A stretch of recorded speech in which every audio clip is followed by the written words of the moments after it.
natin siya sa Tagalog.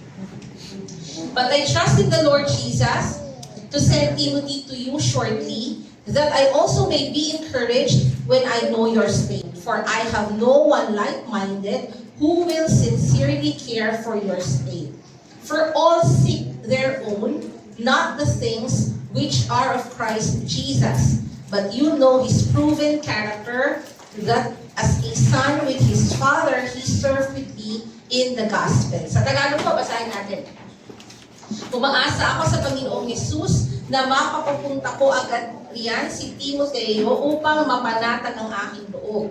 Kapag aking nalaman mula sa kanya ang inyong kalagayan, wala nang hihigit sa kanya sa pakikisa sa aking damdamin at pagmamalasakit para sa inyong kapakanan. Ang inaatupag lamang ng iba ay ang sarili nilang kapakanan at hindi ang kay Kristo. Kayo na rin ang nakakaalam sa katapatan ni Timoteo. Kasama ko siya sa pangangaral ng magandang balita. Tinulungan niya ako tulad ng pagtulong ng isang anak sa kanyang ama. Kilalanin muna po natin si Timothy. Sino po ba ito si Timothy? Isang kabataan po siya. Hindi po kabataan na bata, kundi nasa mid-20s lamang po itong si Timoteo na nagsimula po siyang sumama sa pagmimisyon ni Paul at ni Silas nung magkakilala po sila sa lugar ng Lystra during po sa pangalawang pagmimisyon ni Paul. Ang ina po ni Timothy ay isang Hudyo at ang kanyang ama naman po ay isang Greek. So, bagamat si Timothy po ay lumaking may takot sa Diyos, hindi po siya tinuli kasi ang ama po niya ay Greek. Noong mga panahon pong yon, ang pagtutuli ay nasa tradisyon lang mga Hudyo lamang na mga Jewish kasi po kasama ang pagtutuli sa kautusan ni Moses. So since ang tatay po ni Timothy ay isang Greek o Hentil po, Gentile, hindi po siya tinuli. Pero alam nyo, sa sobrang katapatan po ni Timothy, nung sasama na po siya sa pagmimisyon ni Paul at ni Silas, pumayag po siyang magpatuli para wala pong ma-offend ng mga Hudyo na kanilang ma-encounter. Kasi marami pong religious, marami pong mga relihiyosong Hudyo silang ma-encounter, makikilala, at ayaw po nilang maka-offend. So, pumayag po si Timothy na siyang matuli. Ganun po yung katapatan niya, no? So, yung relasyon po ni Timothy at saka ni Paul, sobrang close na to the point na tinawag po siya ni Paul na my son in the faith o anak ko sa pananampalataya. Binanggit din po na si Timothy po ay nakasama ni Paul na sumulat po ng sa New Testament po kasi kung nagbabasa po tayo marami po ng mga isinulat si Paul, no? Alam po ba natin yun na maraming sinulat si Paul? Siyempre po sa inspirasyon ng Banal na Espiritu. Marami pong kasama si Timothy sa pagsulat. Kagaya po nung 2 Corinthians, yung pag nagbabasa po tayo niyan, yung Philippians, yung Colossians, yung Thessalonians, at yung Philemon, kasama po ni Paul si Timothy sa pagsusulat niyan. So, si Timothy po naglingkod bilang representative o kinatawan ni Paul sa ilang simbahan na kanilang pinuntahan hanggang kalaunan po naging pastor ng Efeso, ng church sa Ephesians, si Timothy. Nagpastor po siya. Batang-bata po siyang nagpastor, no? Kaya naman nung nakakulong na po si Paul, tumanggap po si Timothy ng liham o sulat na nakapangalan, yung 1st and 2nd Timothy. Yan po ay liham ni Paul kay Timothy. Yung pangalawa habang nasa kulungan siya. Ang layunin po ni Paul ay para gabayan si Timothy dun sa sulat niya kung paano niya ililid yung church sa Ephesus, sa Efeso po, during that time na matindi po ang persecution sa mga mananampalataya. May mga pag-uusig po. So, napakabata po ni Timothy, nanggampanan po niya yung role ng pagiging pastor sa Ephesian Church. Bagamat hindi po natin alam kung anong exact age ni Timothy, ang alam lamang po natin ay hinikayat po siya ni Paul na huwag niyang hahayaan na hamakin siya dahil sa kanyang kabataan. Sabi ni Paul, huwag mong hayaan na hamakin ka dahil sa iyong kabataan. Bagkos, sabi niya, mababasa po natin sa 1 Timothy 4:12. Sabi niya, huwag mong hayaang hamakin or i-despise ka ng nino man dahil sa iyong kabataan. Sa halip, sikapin mong maging halimbawa sa mga mananampalataya sa iyong pagsasalita, pag-uugali, pag-ibig, pananampalataya at malinis na pamumuhay. Yan yung encouragement, isa sa mga encouragement ni Paul kay Timothy na huwag hayaan ni Timothy na i-despise siya ng kahit na sino man, kundi magsilbi siyang good example sa kanyang speech, conduct, love, faith, and purity. So from our passage sa Philippians, ito po ay sulat ni Paul sa mga taga-Filipos, kung saan kinilala po ni Paul na si Timothy ay isang mabuting lingkod ng Diyos na may mabuting ehemplo. Balikan po natin yung Philippians 2:19. But I trust in the Lord Jesus, sabi niya, to send Timothy to you shortly, that I also may be encouraged when I know your state. Alam po ni Paul na si Timothy ay maghahatid ng balita sa paraang makapagpapatibay po ng kalooban o makapagpapasigla sa buhay ng mga taga-Filipos. Gusto din po na marinig kung ano yung kalagayan ng mga taga-Filipos na magpapasaya po sa kanya at gusto niyang magpadala ng isang pinagkakatiwalaang kinatawan. Yun nga po si Timothy. Isang trusted representative upang palakasin po yung mga taga-Filipos. No? Ito po yung purpose ng pagpapadala ni Paul kay Timothy, to strengthen, to encourage the Philippians. Katulad din po ng sulat ni Paul sa mga taga-Thessalonians. Sabi po niya sa 1 Thessalonians 3:2, si Paul pa rin po ang sumulat nito. We sent Timothy, our brother and minister of God, and our fellow laborer in the gospel of Christ, to establish you and encourage you concerning your faith. Ganon din po yung ginawa ni Paul kay Timothy, no? Isinugo siya para patatagin yung mga mananampalataya at palakisin ng loob ng mga taga-Thessalonians. So the same work na gagawin po ni Timothy sa taga-Ephesians ay ginawa din po niya o gagawin po niya ng mga panahon na yan sa mga taga-Thessalonians. So, ang sinasabi po dito ni Paul, pinararating po niya sa mga Thessalonians, yung kanyang paniniwala na si Timothy po will be a significant source of encouragement. Isang lingkod si Timothy na pinagmumulan ng kalakasan.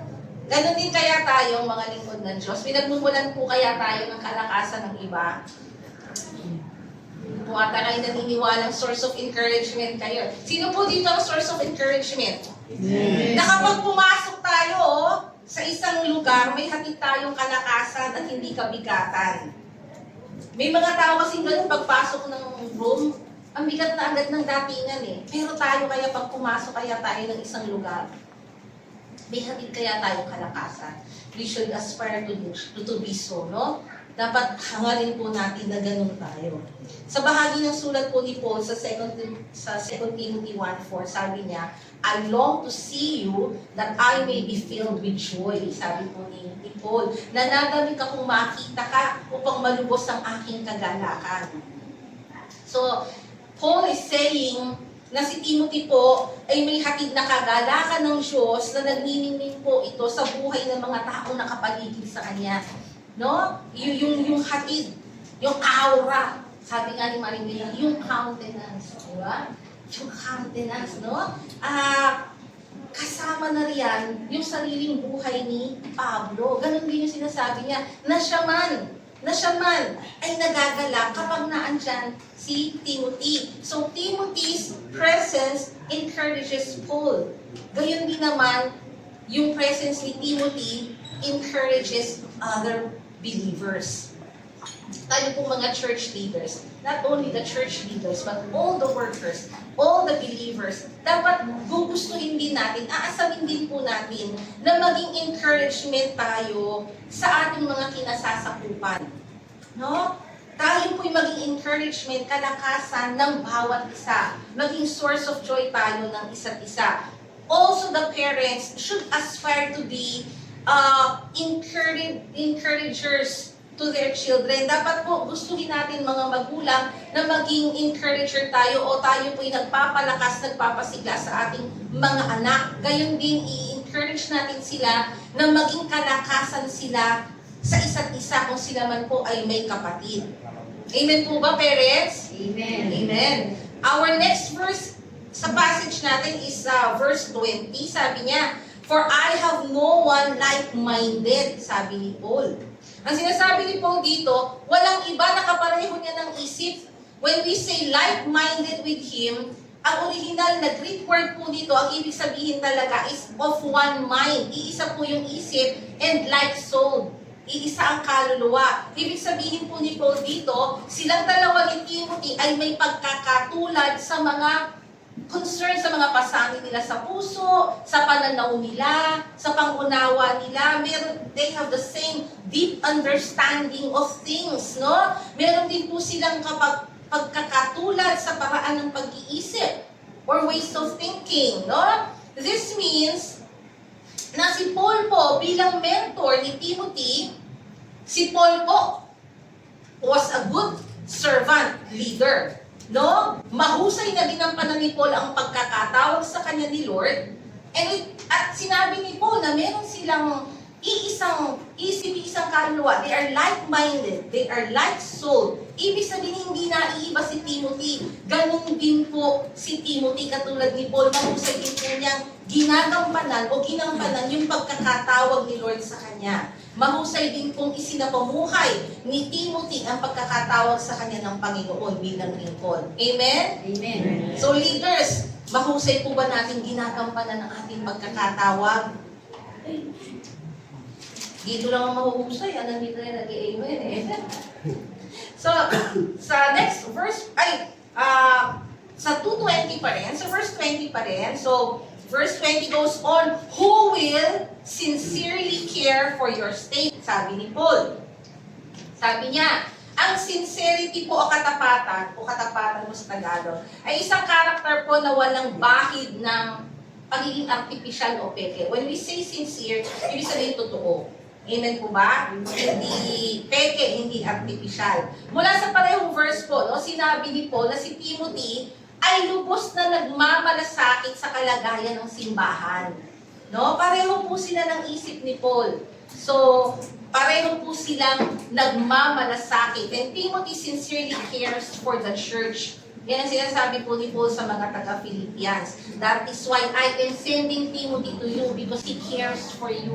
Yun po ang sinasabi ni Paul. So, Timothy was there to help them stay faithful sa gospel. Kaya po, ipinadala ni Paul si Timothy sa Philippians upang tulungan sila na manatili silang matatag sa kanilang pananampalataya kahit po sila ay humaharap sa iba't ibang pagsubok o iba't ibang sufferings. Sino po kaya dito yung humaharap ka sa iba't ibang pagsubok, pero may isang mananampalatayang nagsisilbing encourager mo o kalakasan mo? Ang sarap po na may ganun. Amen? Amen. So, wag po tayong matakot na pumili ng tao sa palagay natin ay mapagkakatiwalaan natin at magbuhos tayo ng saloobin upang meron pong magpapalakas sa atin, upang meron pong magpapasigla sa atin, sa ating pananampalataya, kahit po tayo dumadaan sa iba't ibang pagsubok. Amen? So, our next verse in the passage, in verse 21, sabi po, "For all seek their own, not the things which are of Christ Jesus." Sabi po ni Paul, ang iba, sarili lang nilang interes ang iniintindi nila, hindi interes ng Panginoon. But not Timothy. Timothy was different. Timothy is selfless and Christ-centered. Yan sinasabi niya eh. No? Ang iba, yung kung saan lang sila may kapakinabangan, dun lang sila. But not Timothy. Iba ito, sabi niya. Iba si Timothy.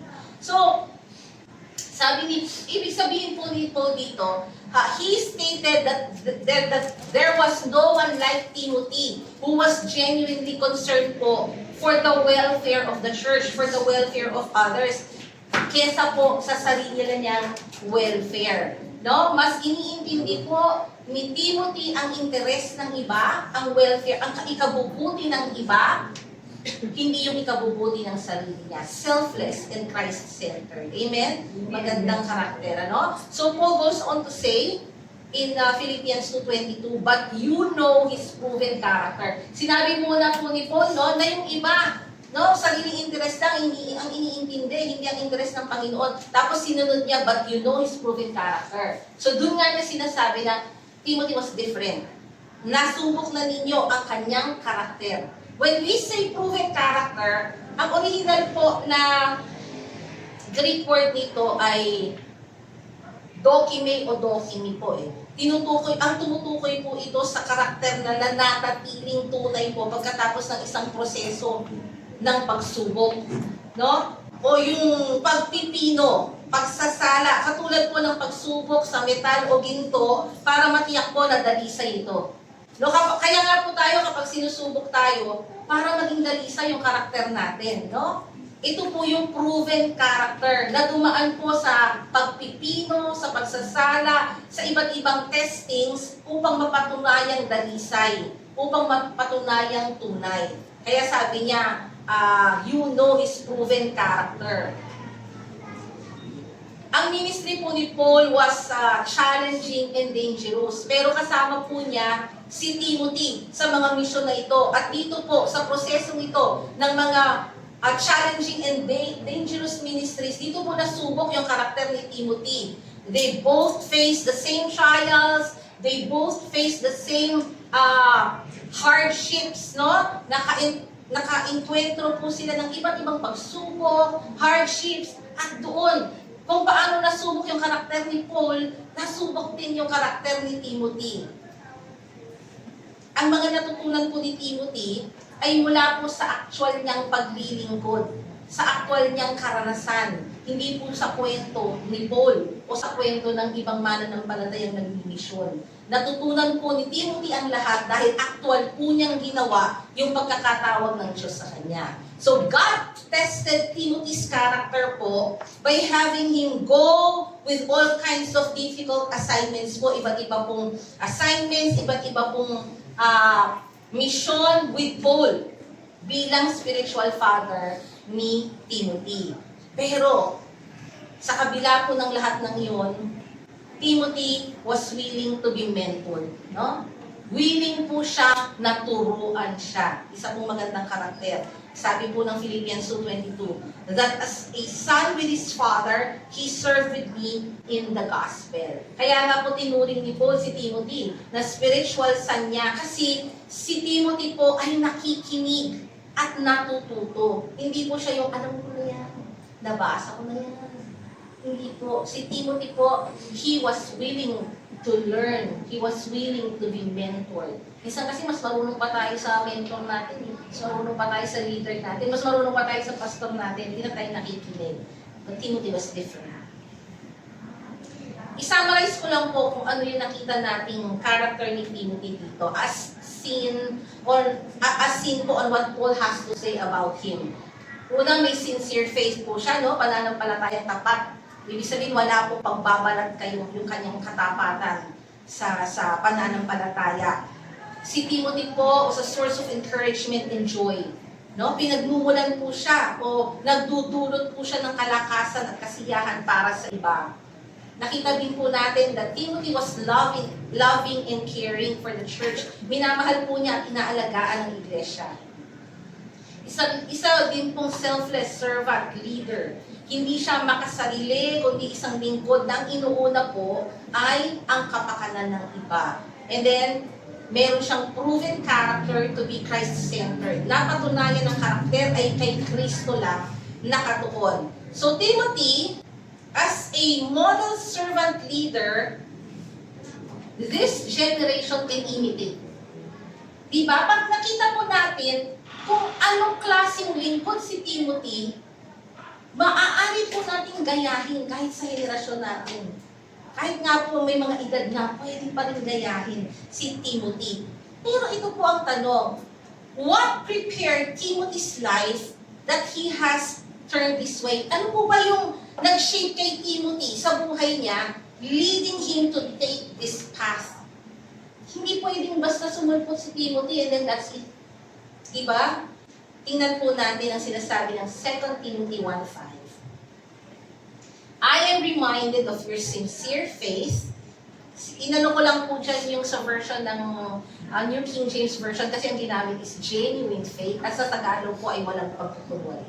I am reminded of your sincere faith, a faith that dwelt first in your grandmother Louise and your mother Eunice, and now I am sure dwells in you as well. Sincere faith or genuine faith. O sa Tagalog po, walang pagkukunwaring katapa o pananampalataya. Ano po ang binanggit ni Paul dito? Na naunang nasa lola Lois niya at gayon din nasa mama Eunice niya. Yung sincere faith na yon. Basahin po natin yung 2 Timothy 3:14. But as for you, para kay Timothy dito, continue in what you have learned and have firmly believed, knowing from whom you learned it. No? Ngunit ikaw, sabi niya, magpatuloy ka sa mga aral na natutunan mo at matibay mong pinaniniwalaan sapagkat kilala mo ang mga nagturo nito sa iyo. Let's continue to verse 15. And how from childhood you have been acquainted with the sacred writings which are able to make you wise for salvation through faith in Christ Jesus. Sa Tagalog po, mula pa sa pagkabata, alam mo na ang banal na kasulatan na may kapangyarihang magbigay sa iyo ng karunungan tungo sa kaligtasan sa pamamagitan ng pananampalataya kay Kristo Jesus. Yung pong banal na kasulatan is referring po to the scriptures, no, to the Old Testament na itinuro po kay Timothy mula pa sa pagkabata na tumutuon po sa pananampalataya sa Panginoong Jesus bilang tagapagligtas, bilang manunubos. So from childhood, sabi po ni Paul, kilala mo ang mga nagturo nito sa iyo. So ibig sabihin, from childhood, sino po nagturo? According sa ini-imply ni Paul sa binasa natin, it was Lois and Eunice. No? Sila yung nag-shape sa karakter na ito na nasimulan sa buhay ni Timothy. And of course, kasama po dyan si Paul na nagpatuloy sa pagtuturo kay Timothy. In view po of celebrating Mother's Day today, yes, syempre we specifically recognize po yung role na ginampanan ni Lola Lois at ni Mama Eunice sa buhay po ni Timothy. Sila po yung naging bahagi ng pundasyon ng buhay ni Timothy. They laid the foundation in his life that resulted in a man of God na katulad po ni Timothy. No? Na yung gusto ng Diyos na maging si Timothy, ang naging bahagi po noon ay si Lola Lois at si Mama Eunice.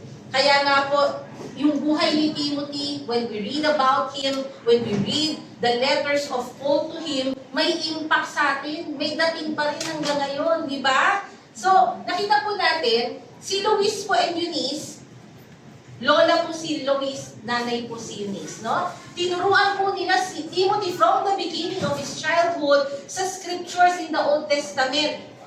Siyempre wala pa pong New Testament, no? So, when they heard of the gospel of the Lord Jesus, nung marinig po ni Lois at ni Eunice, yung gospel po, o yung mabuting balita patungkol kay Kristo, surely tinanggap din po nila ito katulad ng pagtanggap ni Timothy na nampalataya din po sila sa risen Christ, no? Of course, because they have recognized that this is the truth, kasi alam po nila yung scriptures, alam po nila yung Old Testament, and we know that the Old Testament point to the Savior. At tinuturo talaga ng lumang tipan ay si Jesus pa rin, no? Kaya surely, nang marinig po ni Lois at ni Eunice, ang mabuting balita patungkol kay Kristo, nanampalataya rin sila at nanampalataya rin po si Timothy. Unlike other Jews po, kasi napakaraming Hudyo sa kanilang kapanahunan na punong-puno po ng kaalaman patungkol sa Old Testament, and yet, they did not recognize the Savior Jesus. No? Alam lang po nila, marunong po sila sa Old Testament. Yan po yung inaaral ng mga Hudyo. Alam nila yung mga batas, pero hindi po nila nakilala si Kristo bilang tagapagligtas, bilang manunubos. Pero si Eunice and Lois po, alam natin, they have accepted Christ in their lives. Amen? Imagine po kung paano ginabayan ni Lois at ni Eunice si Timothy, guiding him through God's Word when he was growing up.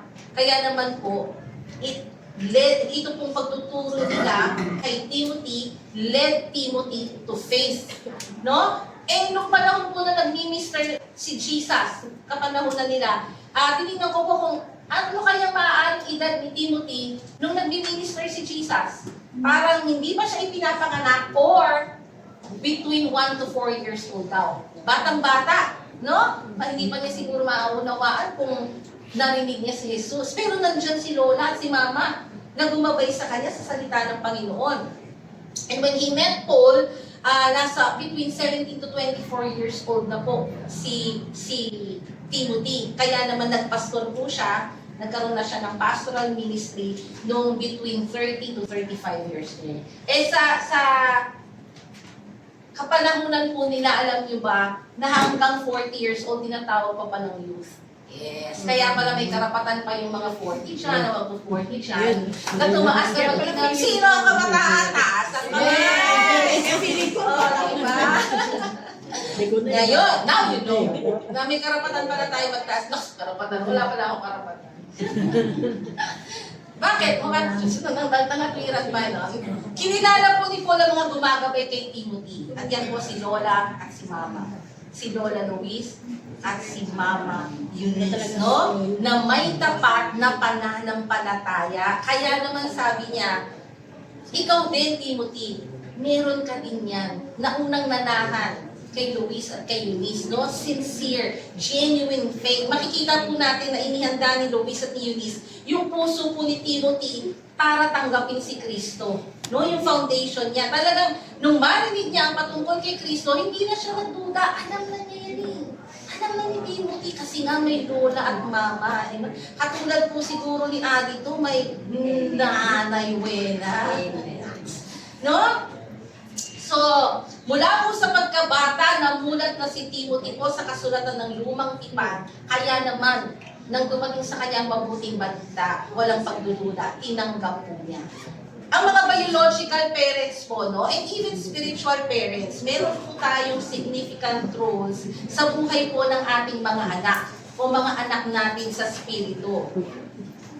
Amen po ba? Alam niyo po ba, nanay, mama, mami, lola, meron po tayong role na dapat gampanan sa ating mga anak, sa ating mga apo. So, yung kakulangan po ng kaalaman natin patungkol kay Luis at kay Eunice ay napupunuan naman po ng kaalaman natin sa buhay ni Timothy. So dahil sa buhay ni Timothy, sa ministry ni Timothy, alam na agad natin kung sino si Lola Luis at si Mama Eunice. No? Sa sinabi pa lamang nga ni Paul na-imagine na natin kung anong klaseng mga babae dito. No? Kung anong klaseng lola, kung anong klaseng nanay. Sabi ni Paul, no?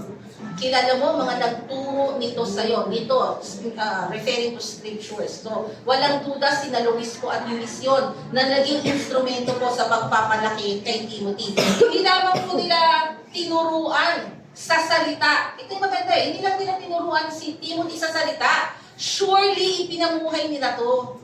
Diba? Nakita po ni Timothy sa buhay nila yung tunay na pananampalataya na tinuturo ng kanilang salita.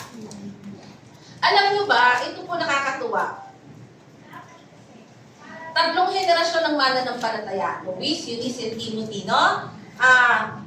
Nakakatuwa, galing sa isang pamilya. Di ba nakakatuwa, no? Tayo pong mga nanay pa lamang, wala pa tayong apo. Nakakatuwa na mula sa atin, sa anak natin, at yung mga henerasyong manggagaling pa sa anak natin, sunod-sunod na henerasyon ng mga mananampalataya. So, tinuruan po, ito nakakatuwa. Bakit si Eunice may sincere faith? Surely, si Lola Luis ang nagturo. Mama ni Eunice yan Diba? Bakit may sincere faith si Timothy? Tinuro po ni Mama Eunice na galing kay Lola Luis. Amen? So, si Lola Luis po set an example of faith to Eunice sa paraan po na ipinamuhay po ang kanyang paniniwala at binana po ito ni Mama Eunice. Si Mama Eunice naman po, itinuro at ipinamuhay po niya, no? Yung natutunan niya sa kanyang ina, no? Assuming po na ang mga nanay ang unang guro ng kanilang anak. Amen po ba? Tayo ang unang guro, di ba, ng ating mga anak. So si Eunice po ang nagturo at nagpakita ng tamang mabuting ehemplo ng pananampalataya kay Timothy. At kung sabay naging gabay ni Timothy ang kanyang Lola Luis at Mama Eunice, no, sa tamang katuwira, sa tamang katuruan ng pananampalataya, hindi nga po malayo, hindi imposible na nagbunga ng katulad ng karakter ni Timothy. No? So, imagine, dalawang gabay ni Timothy, no? Dalawang nagtuturo. Hindi lang sa salita, kundi sa gawa. Alam niyo po ba na ang pangalan ni Timothy, ang ibig sabihin, honoring God, God's honor. Pinangalanan siya ng nanay niya ng ganon. Kasi sa panahon nila, napaka-importante po ng pangalan ng anak kasi nagre-reflect po yun sa karakter ng bata. So makita natin na sa pagpapangalan pa lamang ng anak, nakita na natin yung pananampalataya ni Eunice. Amen po ba? Honoring God. Pinangalanan siyang Eunice ni Luis na ang ibig sabihin naman po ng Eunice ay victorious, no? Or joyous victory. Diba? Huwag natin maliitin yung pangalan ni Lola Luis. Most desirable. Ang taray ni Lola Luis, better or superior. Diba? Tatlong henerasyon ng mananampalataya na nag-reflect ang mga pangalan sa buhay at pananampalataya nila. So from the beginning po, may mabuting layunin po ang Diyos sa buhay ni Luis at Eunice at para po yan sa buhay ni Timothy. Luis passed on her sincere faith to Eunice, and Eunice passed on her sincere faith to Timothy, and Timothy was able to pass on his sincere faith to us. Hanggang ngayon. Amen? Yung same genuine faith na meron sa lola at nanay niya, genuine faith. When we say genuine faith, na ipinasa, faith that does not have hypocrisy. No? Ang genuine faith ay walang pagkukunwari po. Walang pagpapanggap.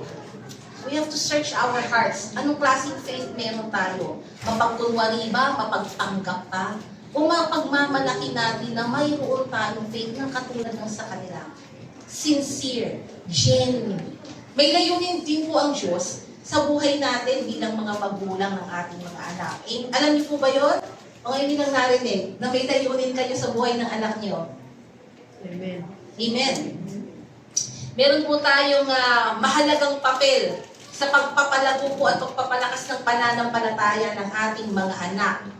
Ang mga ina po, ang unang guro, ang unang teacher ng kanilang mga anak, pero hindi po nalilimitahan ang sa mga ina lamang yung pagtuturo, pagpapalago, o pagpapalakas ng pananampalataya ng kanilang mga anak. Kasama po dyan ang mga katatayan. So kahit hindi pa po Father's Day, kailangan din pong malaman ng ating mga katatayan na kasama po kayo na may layunin sa buhay ng inyong mga anak para po sila ay turuan, palaguin at palakasin ang kanilang pananampalataya. Amen po ba? Amen. Lalo na po, si Paul po naging spiritual father ni Timothy. Kasi hindi naman po natin masyado alam. Asan nga po ba kaya talaga ang tatay ni Timothy, no? Hindi ko rin po alam. Ang alam ko lang po ay Greek siya. So hindi ko rin po alam kung tumanggap siya. Hanapin ko pa po yan. Baka basahin ko pa po yan ng bonggang-bongga. No, lalo na po, mga ama, listen up. O yung mga future ama, no? Tayo po, kayo pong mga ama, kayo dapat ang kauna-unahang spiritual father, talaga, spiritual guide, hindi lamang biological father, but you must be the spiritual father, spiritual guide of your children. No, ang mga ama po nga dapat ang talagang unang nagtuturo, gumagabay sa pananampalataya ng kanilang mga anak. Meron na po akong maikling kwento. High school po ako, meron po akong kasama sa campus Bible study. Close po ito sa akin, no? Tapos may Bible po siya. So masipag po niyang inaaral ang Biblia, ma-attend po kami ng campus Bible study. Hindi na po siya nagsimba sa Catholic Church, hindi na po siya na na-discover ng tatay niya. At pinagalitan po siya. kitang-kita ko po yung yung pong event na yun, kung kailan siya kasi very close sa akin. Pinagalitan po siya na may kasamang pananakit. Pinagtatanggol po niya nung una, yung face niya. No, bata pa po kami noong high school. Pinagtatanggol niya yung face niya, pinagtatanggol niya yung salita ng Panginoon. Sa sobrang galit ng tatay niya, na hindi naman po talaga masasabing gumagabay kahit sa pagsisimba niya sa Catholic. Masabi lang po na hindi dapat siya born again, dapat siya Catholic. Ay sinira po yung kanyang Bible. Talagang kitang-kita ko po kung paano pinulit. Pinreso-piraso po, giniling yung Bible. Tapos sinaktan po itong aking kakilala na to. Very close sa akin. Dahil po doon, sa takot niya sa kanyang ama, bumalik na po siya sa Catholic Church. Hindi ko na po siya nakasama sa campus Bible study. At nung lumalaki na kami, hindi na kami syempre magkasama, nabalitaan ko lang po yung kinahinatnan ng kanyang buhay. Siya po ay nalulong sa sugal, sa droga, sa alak. At alam niyo po kung anong kinamatay niya, binaril po siya sa sarili niyang bahay for unknown reason. Hindi ko po alam kung bakit. Maybe, na-involve po kasi siya, no? Sa hindi kagandahang mga tao siguro.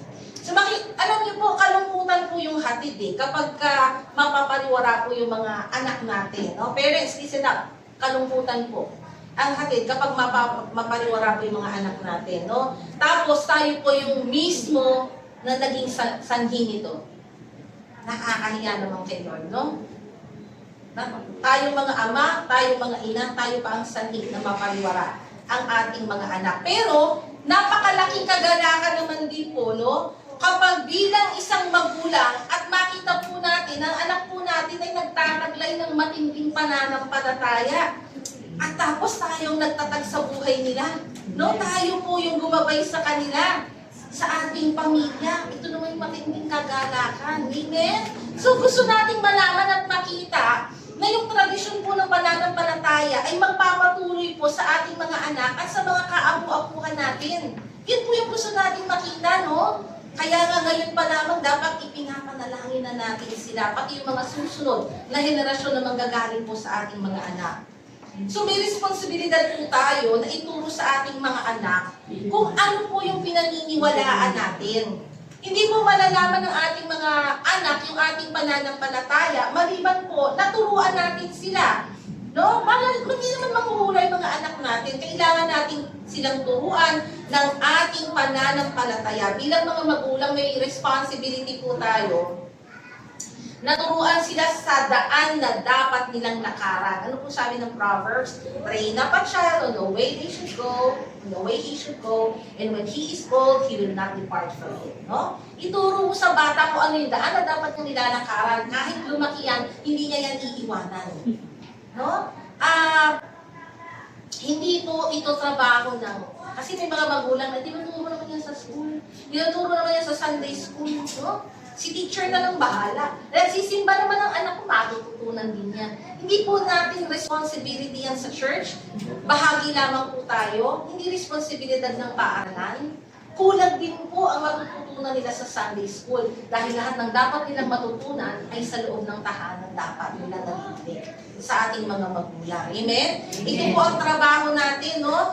Minsan po, ang pakiramdam naman natin, hindi nila, ang pakiramdam po ng ilan dito, no? Maybe, hindi naman nila lubos na nalalaman ng Biblia o yung pananampalataya. Paano naman nila ituturo sa kanilang mga anak? Kung ito po ang sitwasyon ninyo, maraming paraan po para matuto. No? Para po sa iniisip ngayon na ano ituturo ko, hindi ko alam yung pananampalataya. Hindi ko alam ang Biblia, ano ituturo ko. Kung yan po ang sitwasyon, marami pong kaparaanan. Pwede po kami maging bahagi para po tayo ay matutong lahat. Ang kailangan lang po una sa lahat, malaman mo kapatid, ang daan ng tunay na pananampalataya. Kasi malibang alam mo, ang tunay na daan ng pananampalataya na kay Kristo lang matatagpuan, wala kang sa ituturo sa iyong anak. At kasabay ng iyong anak, maaari naman po kayong magkasama na matuto. Kaya nga, hinihikayat natin ng mga magulang na dumalo kasama ang kanilang mga anak. para sabay kayong natututo. And it is our prayer na makukumpleto ang bawat pamilya. Hindi lamang ang mga ina ang nakikita natin linggo-linggo, kundi maging ang mga ama rin ay makita para sabay-sabay po ang pamilya na matuto. Amen po ba? Okay lang kung ikaw at yung anak mo ay tumuklas po ng katotohanan ng sabay sa salita ng Diyos. Para lang po kayong nagbalik paaralan, tapos classmates kayo na ano. Pero this time, natututo po kayo sa salita ng Diyos. Sina Luis po at si Liz, itinuro po nila kay Timothy yung banal na kasulatan mula po sa pagkabata. So malinaw po na nagbunga ito sa buhay ni Timothy. Na ang itinuro po nila ay gumawa po ng malaking pagbabago sa buhay ni Timothy. Humantong po ito sa pananampalataya ni Timothy sa murang edad. No? Nakakatuwang makita na si Chloe sa murang edad kilala ang Panginoon.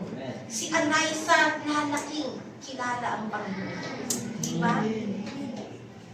Hallelujah.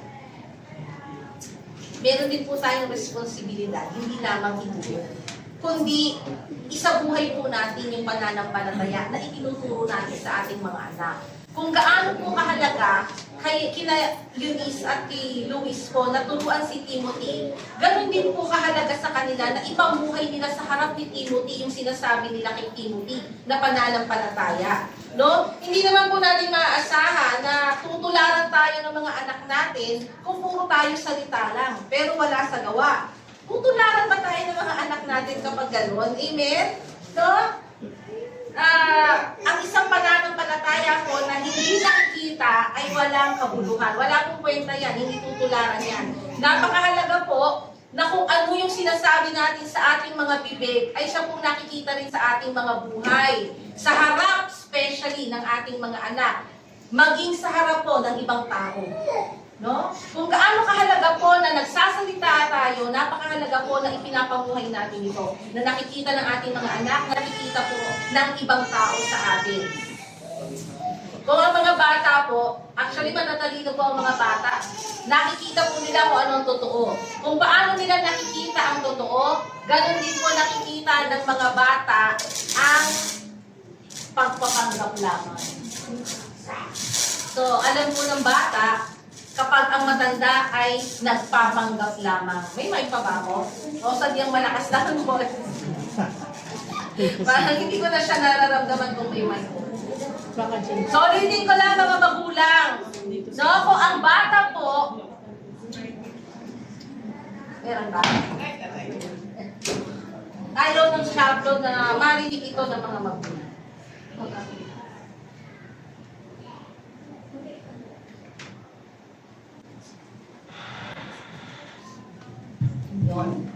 Yun, salamat. So, as I was saying po, ang mga bata po, tama ba mga bata? Matatalino kayo? Mga bata? Amen. Matatalino po ang mga bata. Alam po nila kung paano nila nakikita ang totoo, ganun din po na nila nakikita ang pagpapanggap. So, alam ng bata kung kailan totoo ang sinasabi mo o kung kailan hindi totoo. Ang pinakamahalagang bagay po pagdating sa pananampalataya na gusto po natin ipamana ay siguruhin muna po natin ang pananampalataya natin ay tunay at totoo, walang pagpapanggap. Kung gusto mong manahin ng anak mo, ng apo mo, yung pananampalataya na pinoprofess mo, siguruhin mo muna na tunay yan. Hindi yan pang-ibabaw lamang, walang pagpapanggap. Paglaanan po natin yung oras na ipasa po natin sa mga anak natin ang isang makatotohanan na pananampalataya, walang pagpapanggap. Matinding trabaho to mga magulang, matinding trabaho to mga kananayan. Ano? Minsan, sa pagtuturo natin, isip natin, parang hindi ako naiintindihan ng anak ko. Parang wala siyang natututunan sa akin. Parang hindi gusto ng anak ko yung naririnig niya. Pero ito sigurado ako, hindi po yan masasayang. Ipagpatuloy lang po natin yan. Ipagpatuloy lang natin yung pagtatanim ng seeds of faith sa ating mga anak, sa ating mga apo, kung kayo po ay mga lola na, hindi po yan masasayang. Minsan pasaway lang yung mga bata na parang ayaw tumanggap, ayaw makinig. Pero deep inside, tumatanim po yun. habang tinataniman po natin sila at namumuhay naman po tayo sa harap nila, siguro, akala natin hindi nila na-appreciate yan. Hindi nila binibigyang pansin.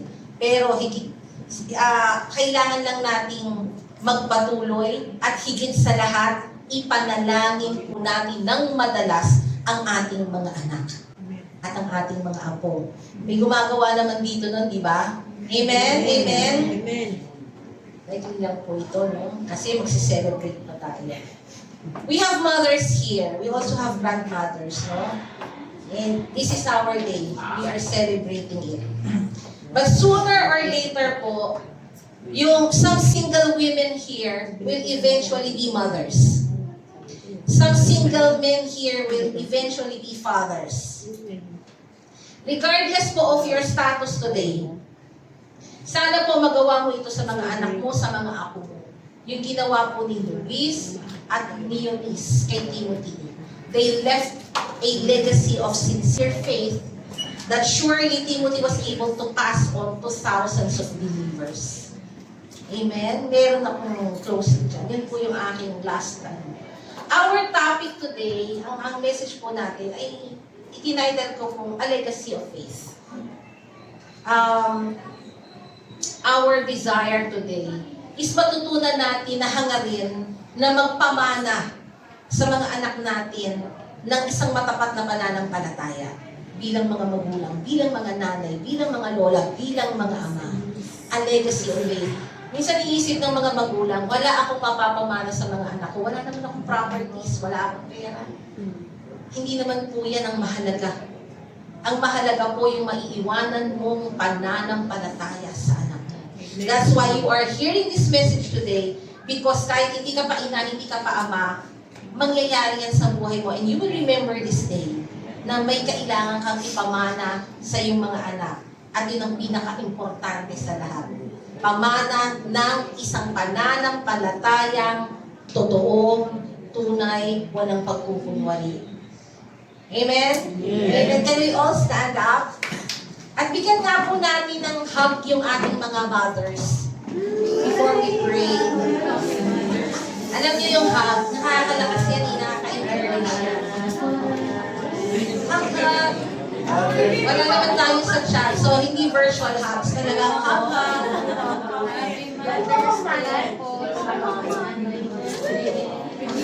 If you don't have your mother, yumakap nyo ng ibang ina. Yakapin nyo yung leaders nyo. They are your spiritual mother. Mag-asawa na.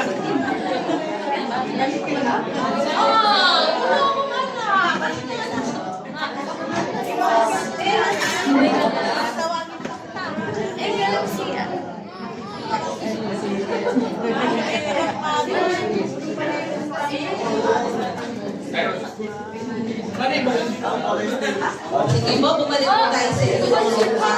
Anay, sa mga natalita.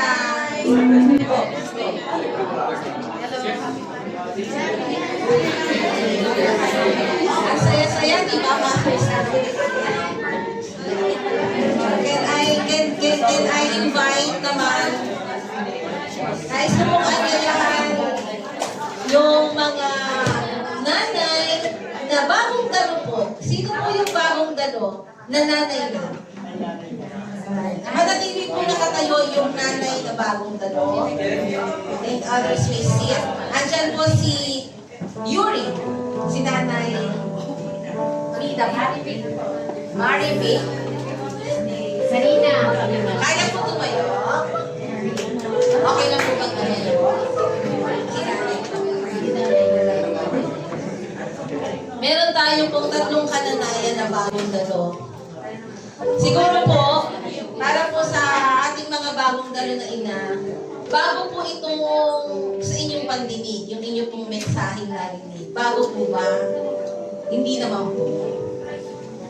Gusto ko po kayo tanungin na sa mensahe pong ito, nagnanais po ba ang inyong mga puso na sundin yung salita ng Diyos na magpamana po tayo ng pananampalataya sa ating mga anak? Amen. So, ang sabi ko po kanina, no, bago tayo makapagpamana ng pananampalataya sa ating mga anak, tayo muna dapat alam natin yung totoong pananampalataya na matatagpuan ng buhay Kristo. I want to tell you po, mga mommies, gusto ko pong sabihin sa inyo na yung tunay na pananampalataya na sinasabi ko kung matatagpuan lang kay Kristo ay yung tayo po ay magsuko ng buhay kay Kristo. Dahil ang Panginoong Jesus po, siya po ang umako ng ating mga kasalanan. Kaya po siya napako sa krus para tayo magkaroon ng kapatawaran. At hindi po siya nananatiling patay. Siya po ay buhay para naman po sa pangako ng isang buhay na walang hanggan. Sa ating pong pagsuko ng buhay sa Panginoon, kasabay po niya ng pagsisisi sa ating mga kasalanan. Yan po yung unang hakbang na kilalanin natin ang ating mga sarili bilang makasalanan na hindi kayang iligtas ang ating mga sarili, hindi kayang magbigay ng buhay na walang hanggan sa ating mga sarili. Malibang pagsisihan po ang ating mga kasalanan, lumapit kay Kristo na may pagsuko at tanggapin siya sa ating buhay, sa ating puso bilang tanging daan, katotohanan at buhay. Siya po ang ating tagapagligtas, ang hari ng buhay natin, ang manunubos po. Ang tanong ko po at ang aking hamon sa inyo, sa araw po ito, gusto niyo po bang pumasok sa isang personal na relasyon sa Panginoong Hesus sa pamamagitan po ng isang pananalangin ng pagsisisi at pagtanggap kay Kristo? Pwede ko po ba kayong imbitahan?